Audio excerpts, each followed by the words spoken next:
With the camera pointed towards what's thought to be a hotel room bed, the recording begins. The teenager clears the bed of food wrappers and magazines, all the while making conversation to a man out of frame of the camera.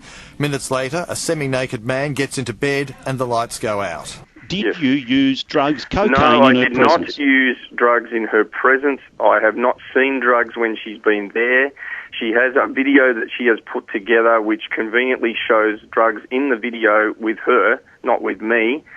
She also shows a video that purports to have me in a hotel room with her. Yes, I was. It doesn't show me having sex with her. I've never had sex with her. I don't know why she's saying these things. Does other it than show she you? reports Does it show you in your underwear? She reports on Twitter that she's out to get me. She set me up. She has downloaded a lot of things from my phone, and that's where I'll leave it. Okay. You're riding high in April, shot down in May. Good afternoon, Ricky Nixon. Where do you start in this whole sorry, sordid, salacious saga? The 47-year-old AFL players manager filmed in his underpants in the room of the 17-year-old girl at the centre of the St Kilda nude photo scandal. The teenager whose welfare and safety, he told me recently, were paramount. This was after she released to the world nude photos of one of his clients, St Kilda captain Nick Riewoldt, photos taken by another one of his clients, Sam Gilbert, the same player who reportedly got the girl pregnant when she was 16. The player, who has since been accused of assaulting a man in New Zealand after allegedly urinating in public, allegations he denies. Now, I hope you're keeping up. And now the girl claims she had a sexual relationship with Nixon for some weeks, a relationship he has denied. Although he admits to visiting her in a hotel room, taking alcohol to her room, was filmed, leaving her hotel the morning after, and of course there's a video of him in his underpants kneeling on the bed. In a statement and on radio today, Nixon has invoked the Bill Clinton defence. I did not have sex with that woman. On Mitchell this morning, he denied everything. Sex, drugs, rock and roll, everything. A male Mother Teresa. This is all I get from trying to help her. Now, I said, where do you start? Well, let's go back a month. As the Riewoldt-Gilbert scandal unfolded, I met separately with both Nixon and the girl, and I spoke to her again for nearly an hour last night. I was concerned then about her welfare. It concerns me even more now. It is true, she is a schemer. She is after revenge. Nixon knew that.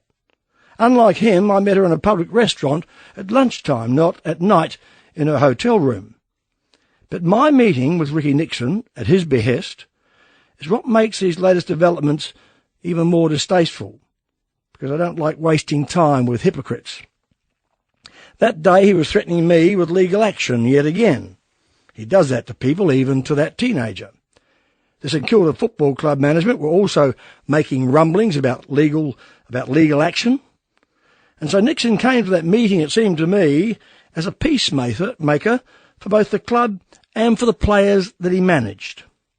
He had a draft for a Hinch editorial he wanted me to read on air, and I declined. The contents now seem rather telling.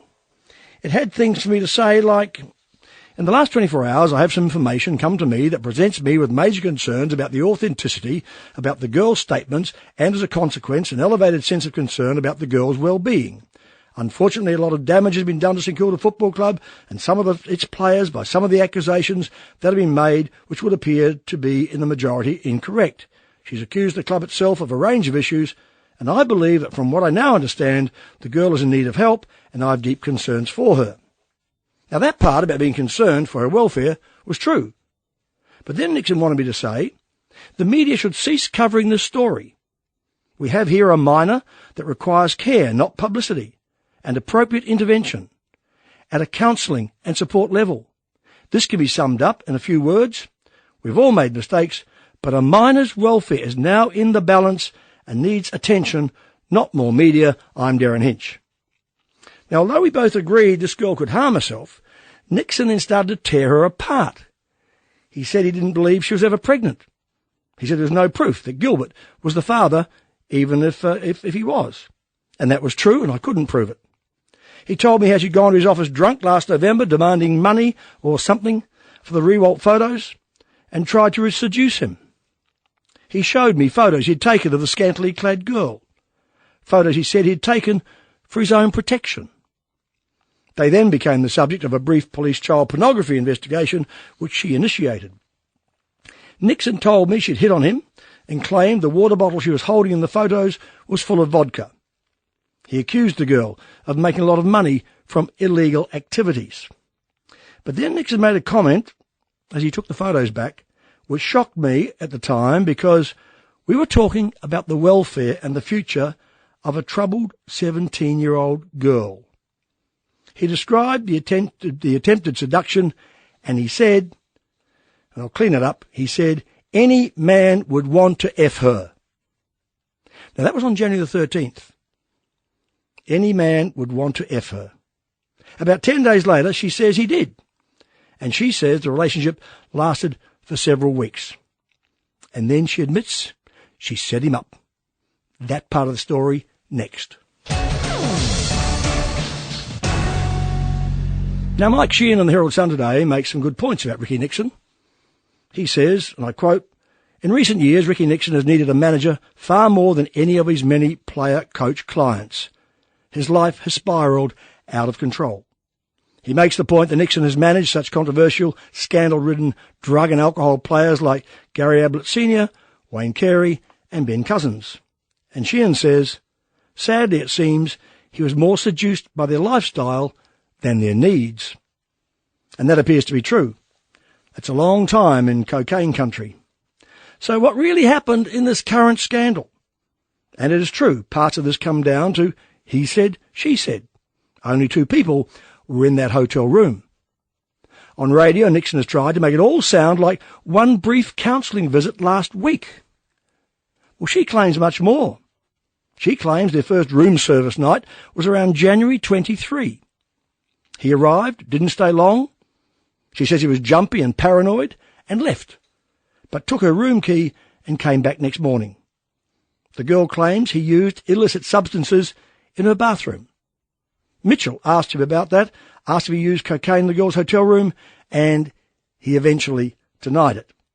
Now also remember, there's already court action involving these two, an order she was accused of breaking, and he has now obviously broken it numerous times. She was a no-show in court last week over that very issue. And why?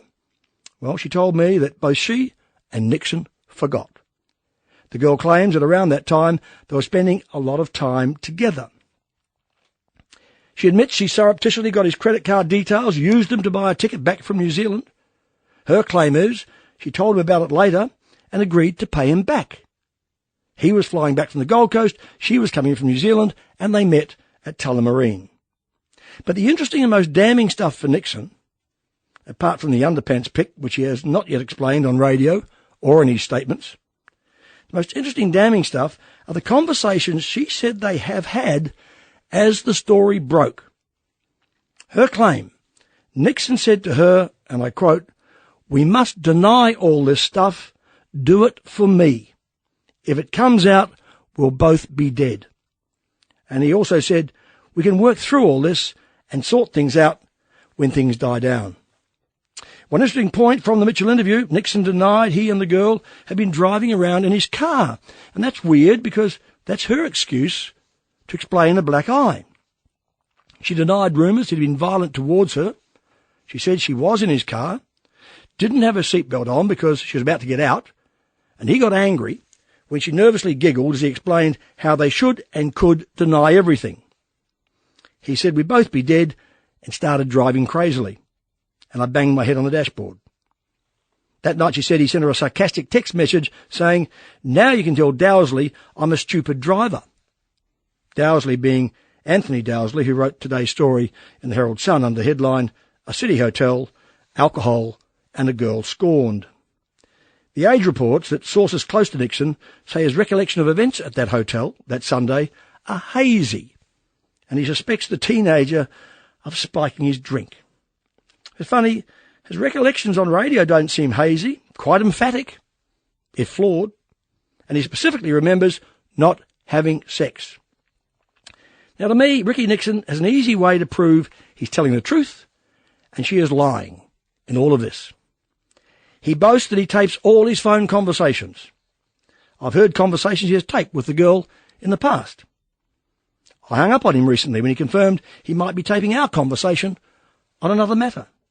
So, Mr. Nixon, release the transcripts of your conversations with this teenager. Sounds like another Mr. Nixon, another transcripts, and another cover-up. And a final point. Ricky Nixon says he talked to the girl's parents and offered help in counselling her. The last man to do that is facing criminal charges for supplying alcohol to a minor and having sex with a minor under duty of care. But as a former schoolteacher, Ricky Nixon would know those rules.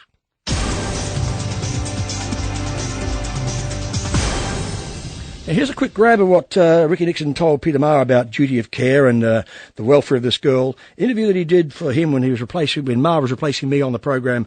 This was back on December 21. I am genuinely concerned, and I want to make sure that people who are listening to this isn't about trying to justify or support anything from Nick's side of things. It's to say, look, everybody take the view that this girl needs help. She's 17. She's not at school. She's not at home. This girl needs help. Yeah, this girl needs help. That's what he said back in December. That's what he told me in January. 10 days later, she claims that's when they started having an affair.